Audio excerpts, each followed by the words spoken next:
Proverbs, challenged by resources by Renae. Generational wisdom.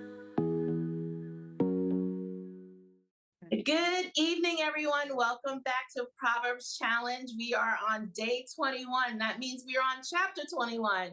And I'm so glad to have you all join us tonight. Let's introduce. I know you look at the screen and you can see, look at those twins. Well, I'll tell you, that is a mother daughter team out there. They are so beautiful. So we're going to have them introduce themselves. We're going to start with you, Miss Erika. Well, thank you. Hi, everyone. Good evening. My name is Erika Henderson. Hi, I'm Miya Revolus, her daughter. Your daughter, yes. You guys are so beautiful and you look so much alike. This is my first time meeting Miya, and it's a pleasure having you both out with us tonight. So I understand, Erika, you chose chapter 21. Yes, I did. Yeah, let's talk about that. Why did you choose chapter 21? I chose chapter 21. There's a couple of verses that stuck out to me that I do feel that relate to me as well as that can relate to the younger generations. The first verse being Proverbs 21:23. I'm reading from the NIV version. And Proverbs 21:23 says, "He who guards his mouth and his tongue keeps himself from calamity." So I was always taught actually by my parents, by my grandparents, to always watch your words. And when you watch your words, there's a lot of things that you can, a lot of arguments, a lot of things that you can save yourself from, that you don't have to apologize for later, that may not hurt someone's feelings, and that may not stir up trouble Mm, if you just think about what you're going to say before you say it, and you're very careful to watch your words. Also, if you don't watch your words, you can burn bridges that you may have to cross back over at another time. So okay. I was always taught to be mindful of my words. The other reason why I chose Proverbs 21, I mean, there's a lot of obviously relative verses in here. There's another one, Proverbs 21:30, which says, "There is no wisdom, no insight, no plan that can succeed against the Lord." So, Mm, no matter what it is that we decide or we plan, we have all these grand plans. We say, I'm going to do this today, I'm going to do that tomorrow, I'm going to do this in 10 years and 20 years, but ultimately it's the Lord's plan that succeeds. that's so good. Yes. And I'm always saying that I was taught at a very young age also to say God willing. You make all these plans. Yes. That's God willing, because it's not in our hands, right? At the end of the day, it's whatever God's will is for our life. So that's so Right. good.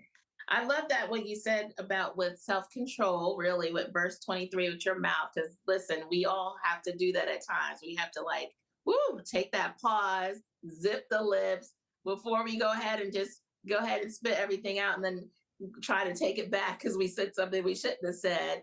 My Yes. to ask you a little bit about that with growing up with mama here. Is that something that she was always instilling into you, or is that something that you really had to work at? Tell me a little bit about that verse and how you were able to keep that self control. I do feel like my mom has passed down a lot of things that she learned to me, and with our generation being so, I don't know if I want to say hard-headed, but we definitely are. I feel like more of we have to figure it out on our own before we just take your word for it. I'm Mm, one of those people, so for me, I have always been aware of self-control, but as I got older, I started to see more of her words make sense. hmm And I'm sure she experienced the same thing with seeing older people tell her that, and then she's like, oh, they know what they're talking about, but they might not. And then me going through the same thing. So now that I'm older, I see my little cousins who are in a generation that is even more hard-headed, trying to tell them the same thing that my mom was telling me, even though I'm not their parent, but just witnessing a lot of battles with self-control, Mm, watching what you say, watching what you do. right. And we live in a time of influence, so it's very hard to sometimes you don't even realize you're not controlling yourself because of what you see. Right. You're so comfortable with being comfortable that you don't realize you controlling yourself might not be comfortable, but it's something you need to do. Yeah, that's a good point because I was just sitting there thinking when I was growing up back in the day, our influence was just the TV, really, and then just like your friends at school. But now you have so much always coming at you with, of course, the social media. We'll talk about that all day long. But social media now, peer pressure of even with music, music has gotten so, influential with the words they say, the dances they do, all that stuff. Do you feel that that's hard to manage the self control also? I definitely think that plays a big part in self-control because once you build habits within music, dances, social media, etc., you don't realize the habits you made. And if you keep feeding into those, they're going to keep growing. And it's going to be harder and harder to come back to where you should have been. Even with myself, there was a certain artist that I've listened to growing up, and he put this music video out with something that had like a cross or Jesus on the cross, but it was like a bunch of secular things going on around the cross. And after that, I was like, I'm not listening to him anymore. But then I was in the hair salon the other day and one of his songs came on, and it was like, it's easy to hear it in space like that and then be like, Mhm. oh, well, maybe it's fine to get back into it. But my flesh was like, no, no, no, like you can't listen to him anymore. Right, right. Even me being older and growing up in a generation of social media is still hard. So I know the kids that are younger who feel like they have to match our age or older or feel like they have to be a part of so many things like that. It definitely plays a part in self-control. Yeah, yeah. And it's and I so Erica, how did you teach Maya about self-control? I mean, I know you said your mom, your family was telling you about guarding your words, but how did you make sure that she was taught about that self-control? To show her an example of having self-control myself. Hmm. So I'm sure she's witnessed many situations growing up where maybe someone has not said something kind to me, or it could be a situation where I would get really angry Hmm. about something, and she's witnessed me have self-control and not to lash back out or to watch my words with dealing with other people, and if people say nasty things, to try not to say nasty things back. Yeah. And I'm telling you, one thing, kids will love to throw that back at you. Hmm. It's like what you said. I'm like, listen, Right, don't worry right. about what I said. Do what I did. And not even just saying treating people, so Right, treating people nice and being kind even if people aren't kind to you. right. um That's it. I always think about the verse, as much as it depends on you, live at peace with all men. Mm-hmm, mm-hmm. That's good. And I love that. So, Maya, tell me a little bit about motives because verse 2 talks a little bit about having motives, pure motives. And I'll go ahead and I'll actually quote that. We may think that we're right all the time, but God thoroughly examines our motives. And that's on verse 2 in chapter 21 of Proverbs. What do you think, how does that influencing our young people, the motives that they have going into their careers or just even starting relationships or just lifing? So, as I said, there's a lot of influence on our generation. So, I feel like our motives now are shaped off of what we see other people do. So, a lot of people, especially my age, will say, oh, if my relationship isn't like so and so, I don't want it. Or Oh they'll yeah. say something like, oh, I see my future. I'm gonna be a millionaire at 20. And it's a big thing, I would say, career wise and financial wise, is having the motive of getting rich quick with, or Hmm. instant gratification is just something that our generation has in general. Or Hmm.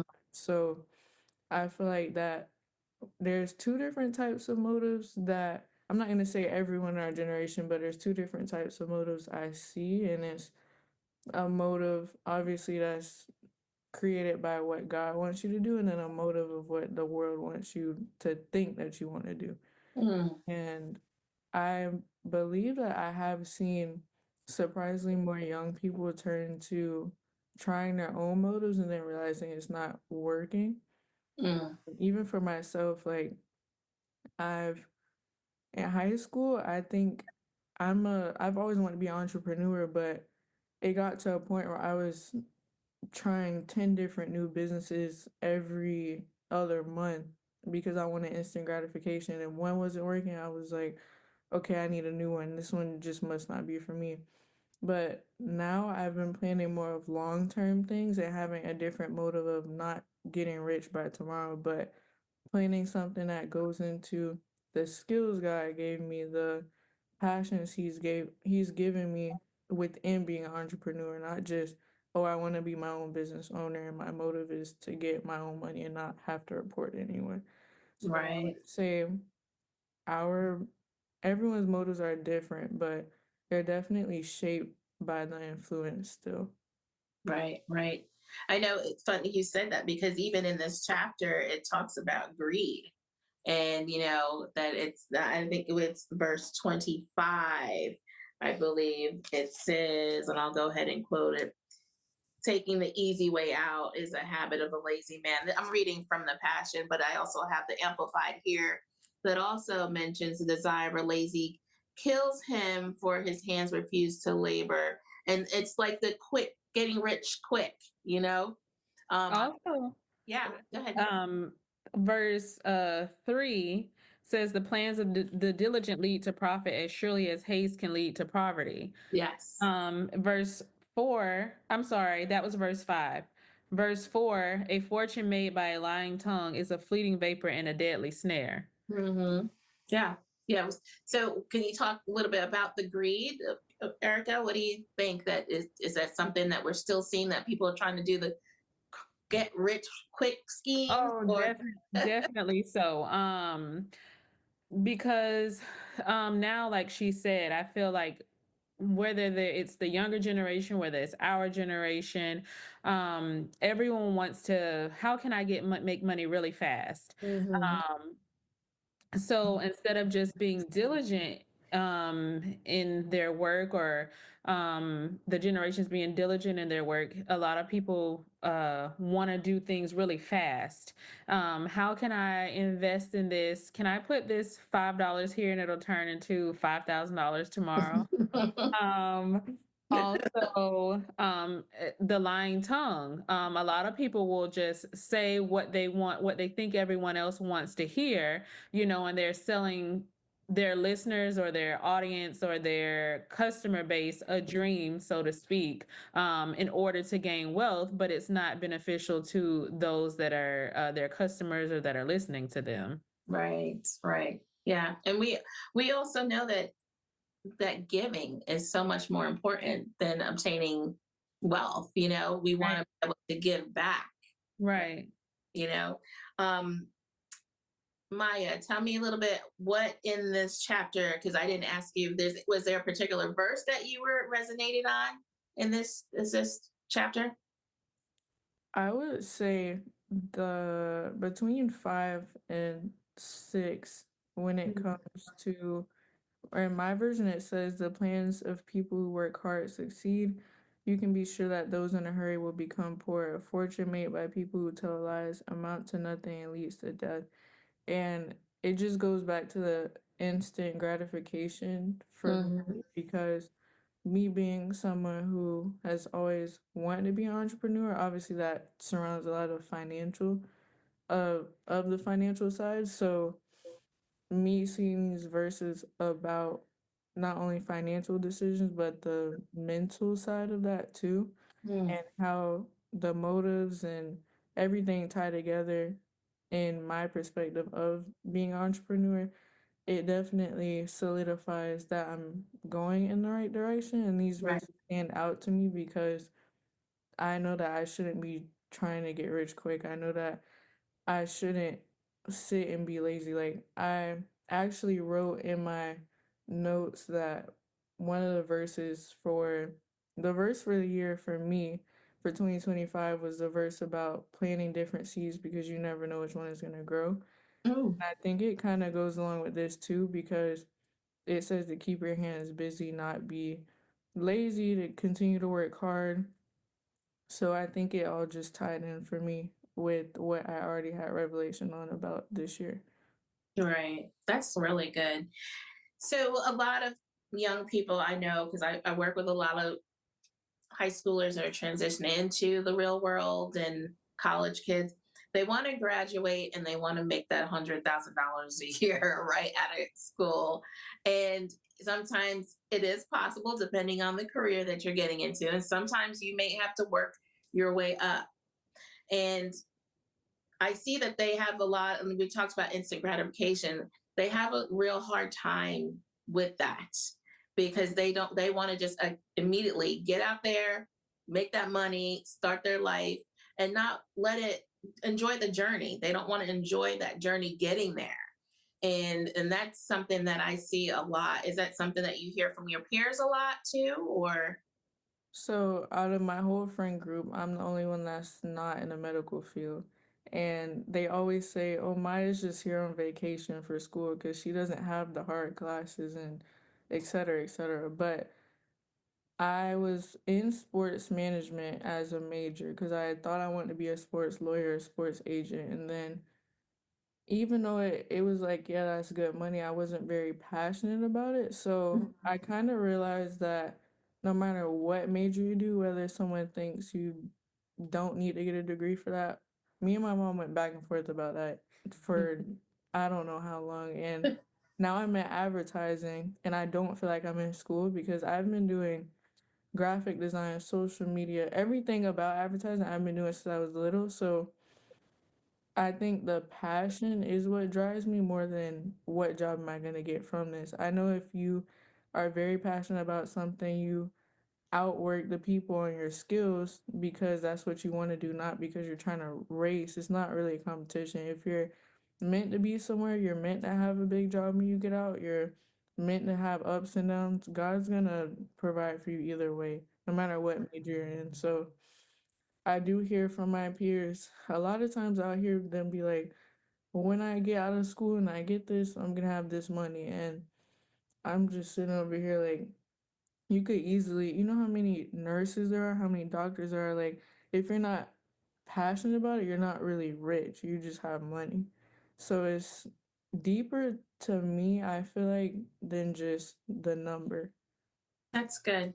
I know when I'm mentoring young people for their career development, I do not ever want to hear about the dollar signs yet. I want to make sure that that is something that they're very passionate about. Erica, I know you work with young people too. Do you Yeah. see that they're always going for those? Oh, I want to make this amount of money, or and that's really Yes. It's the amount or it's the company name. So it has to be this big company name. And if it's a name that, maybe it's a startup, they're like, oh, no. right, right. Yeah. Yeah, because at the end of the day, and you mentioned the medical field, and it's with any field, but if you're going out there just for a particular benefit, then and the passion's not there, you're going to like completely burn out immediately. You're Mhm. just really going to be short lived because that's not what you've been called to do. And you mentioned about your passion. Your passion is going to fuel you.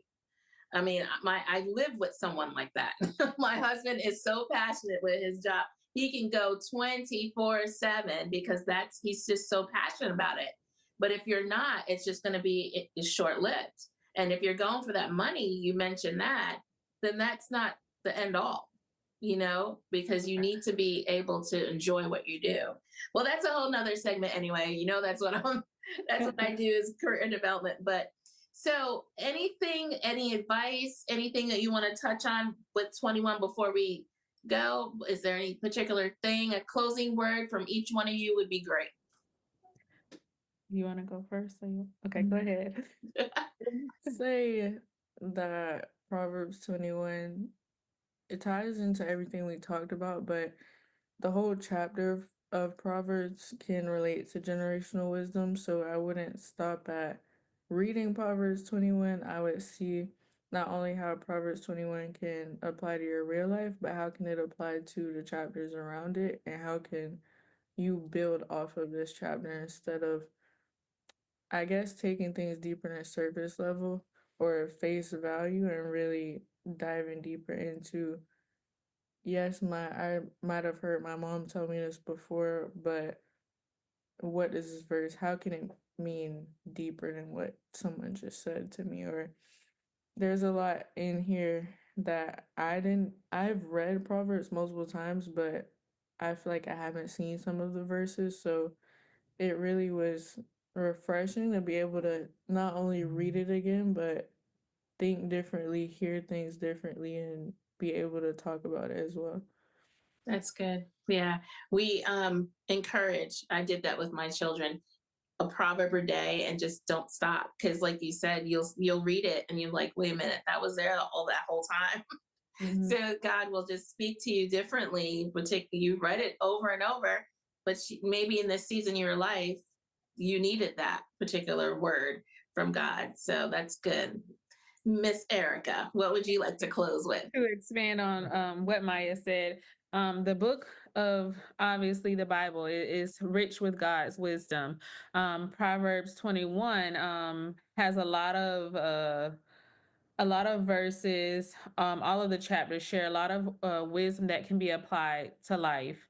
So I definitely think, and you've done a fantastic job of putting it together for all of us. So I can't wait to watch the other videos and just really hear from the other experiences. And we read the Bible, read verses time and time again, but that's what's so great about God is that you may open it the Bible and you may read a verse, and then a month from now you open and you read the same verse, and the Holy Spirit reveals something else to you that maybe you didn't get before, you didn't recognize before. Right. So but to sum up this chapter, verse 30 is my favorite. There's no wisdom, there's no insight, no plan that can succeed against the Lord. So how do you succeed? You seek God first, you seek his face, and you seek his plan and his will for your life.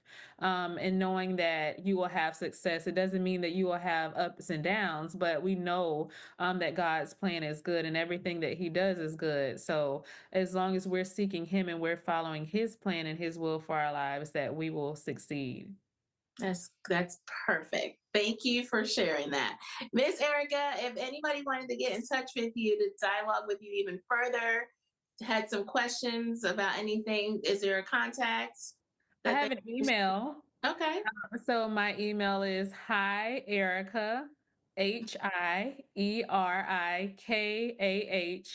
@gmail.com. That's awesome. Now I have to ask Miss Maya. So you were saying you were going to be an entrepreneur. What kind of entrepreneur were you going to be?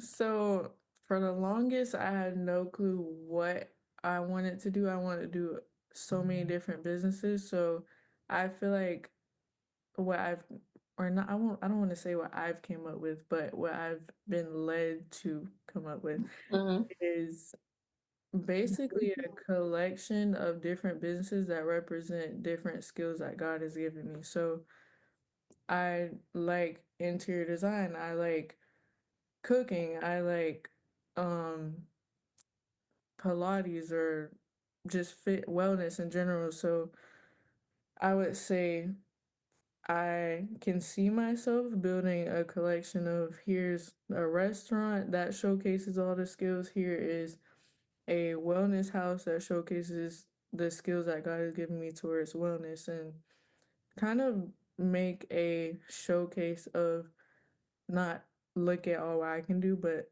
look at all what I've been gifted to do. That's beautiful. It sounds like you need your own resources by Maya. That's awesome. Do you have Well, a you can definitely contact Resources by Renae for some tips. Yes. That's I love how you said that. Some All that you're, wisdom. yes, wonderful. My contact information. Are you on social media? Are you doing that? No. I have an email too. Okay. It's miyarev00@gmail.com. Okay, wonderful. I again thank you both for being here. It was a pleasure Thank doing you for Chapter having us. 1. And for those who are watching today, thank you for joining us. Make sure you like, share. We look forward to seeing you for chapter 22 tomorrow. Take care. God bless. Thank you. Good night. Good night. This is Keisha Hawkins, and you are tuning in to the Proverbs Challenge with Resources by Renae. We are on chapter 21, day 21 of the challenge, and we heard from Miss Renae's special guest, Miss Erika and Miya, a mother-daughter duo who shared about the power of words and the influences that are coming at us today. What I really liked was when they discuss the businesses and different people telling you what businesses to get into, but also following what God is leading you to and the passions He put inside you, because that is where you're going to thrive. I'm not sure if that spoke to you, but that spoke to me, because I know that God designed me and He designed you a certain way, and He's equipped us to do what we've called to do. He didn't equip us to fail, He equipped us to succeed. And that is a great reminder of how great our God is. So if God is speaking something to you today, go ahead and like and subscribe at Resources by Renae, or share it on Facebook, and read up for chapter 22, and join us tomorrow for the challenge for chapter 22, day 22, and we'll see you then. Have a great day.